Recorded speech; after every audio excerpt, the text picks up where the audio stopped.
ព្រះវិហារកាតូលិក2នៅទីក្រុងមូសូលប្រទេសអ៊ីរ៉ាក់បានបើកទ្វារឡើងវិញ8ឆ្នាំបន្ទាប់ពីក្រុងប្រដាប់អាវុធមូស្លីមជ្រុលនិយម ISIS រលំរលាយទៅព្រះវិហារប្រវត្តិសាស្ត្រ2នៅទីក្រុងមូសូល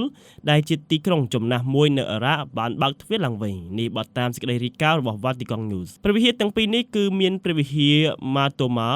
និងព្រះវិហារ Al-Tahira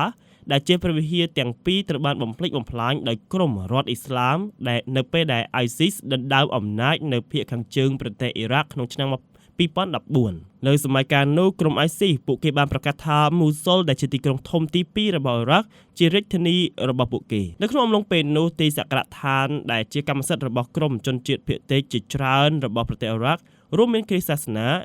យ៉ាស៊ីឌីជាដើមត្រូវបានប្រមាថមើលងាយហើយត្រូវបានបង្ខំឲ្យភៀសខ្លួននៅពេលដែលទីក្រុងនេះត្រូវបានរំដោះនៅឆ្នាំ2017បន្ទាប់ពីការឡោមព័ទ្ធអស់រយៈពេល1ឆ្នាំអ្នកស្រុក2-3នាក់ដែលត្រឡប់មកវិញបានឃើញផ្ទះរបស់ពួកគេត្រូវបានបំផ្លាញហើយអគារសាសនាត្រូវបានបំផ្លិចបំផ្លាញប៉ុន្តែដោយសារតែជំនឿពួកគេបានប្រឹងប្រែងកសាងឡើងវិញការខិតខំប្រឹងប្រែងរបស់ពួកគេបានបង្ហាញលទ្ធផលនៅថ្ងៃពុធទី15ខែតុលានៅពេលដែលព្រះវិហារទាំងពីរបានបើកសម្ពោធដំណើរការឡើងវិញលោក Luis Rafael Sago គ្រីស្ទបរិស័ទមួយរូបបានអះអាងថាព្រះវិហារទាំងពីរគឺជាឫសគល់របស់យើងប្រវត្តិសាស្ត្ររបស់យើងហើយយើងត្រូវតែរក្សាឲ្យពួកគេនៅគង់វង្សលោកបានបន្ថែមទៀតថាព្រះវិហារនេះគឺកសាងតាំងពីសតវត្សទី7